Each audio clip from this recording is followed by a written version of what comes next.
మనసైనా ఓ చిన్నదానా ఒక మాటుంది వింటావా సిగ్గుపడే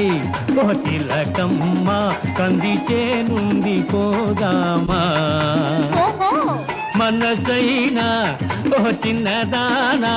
ఒక మాటుంది వింటావా సిగ్గుపడే